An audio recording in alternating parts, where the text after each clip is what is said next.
Hey guys, this is Hooligan Barbie here with a two-color banner tutorial.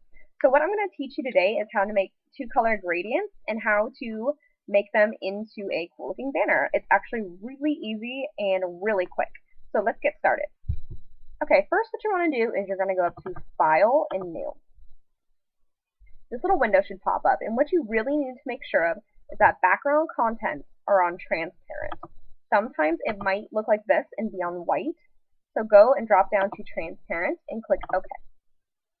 So now that we have our new window, we need to get our colors for the gradient. So if you're like me and you don't like using color palettes, or you just don't want to copy and paste your hex codes from your layout, I'm going to teach you how to take a picture of your layout and put it into Photoshop so you can take the colors off of it. Okay, here's my layout. So what I'm going to do is I'm going to print screen my layout, which basically means I'm going to take a copy or a picture of it. In order to print screen, you need to press this key. This is the print screen key. It is pretty much the same on everybody's keyboard. It's in between F12 and scroll lock. You're just going to want to look for, it's either spelled out print screen or it's PRTSCR, and it'll be in between F12 and scroll lock. So let's go to my page and click the print screen button. We'll go back to Photoshop and go up to Edit, Paste. And there's my layout. So what I'm going to do is I'm going to click on the magnifying glass, and I'm just going to zoom in so I can get a little bit better range. And next what we're going to do is we're going to go to this little eyedropper right here. Click on that.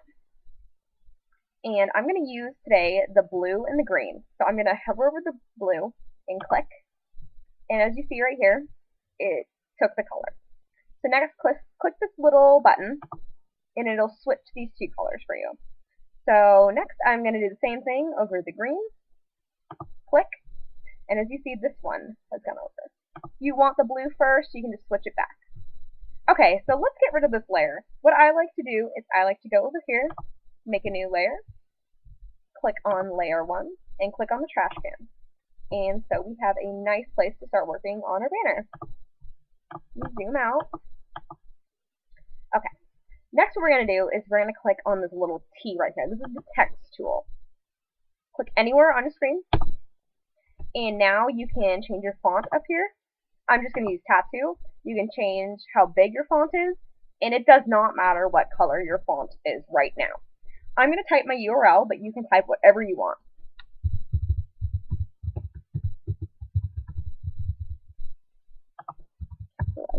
Okay. Click OK. So now we have our text. Let's make our gradient. Okay, let's find the gradient first of all. So let's go over to this little paint bucket and right click and click Gradient Tool. As you see, this new toolbar has popped up. Click on this gradient. This is going to be the first gradient everybody gets in Photoshop. So let's change it to look like some of these. Okay, to do that, we click this little stopper right here, and notice that this color popped up, and take our little eyedropper that came over, and we're going to click on the blue. As you see, it changed the gradient from black to blue. And we're going to do the same thing for the white. So now we have our gradient. Click OK. And we're going to go down here and make a new layer.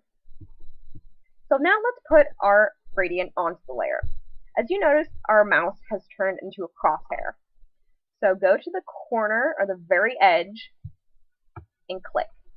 This line will appear, and just drag it across the other end. Okay, so now you see that our gradient has pretty much taken over our font. So let's make a mask out of it. To make a mask, we're going to go to Layer 1 and right click and go down to Create Clipping Mask. So now our text has the gradient as the background. If you really want, you can leave your text like this. Like, you can make a banner, but I personally like to put something or other. So, and that something or other is usually a border. So in order to make a border, let's go to Effects, Stroke, and I like mine to be about 4 pixels. And if you want, you can change the color down here. For instance, if I want to make a white, but just for this, I'm going to make it black. Click OK, click OK. And there is your banner. You can crop it out and put it on your layout, and it looks really good because it's on a transparent background. I hope you guys found this helpful. If you have any questions, feel free to PM me. Thanks!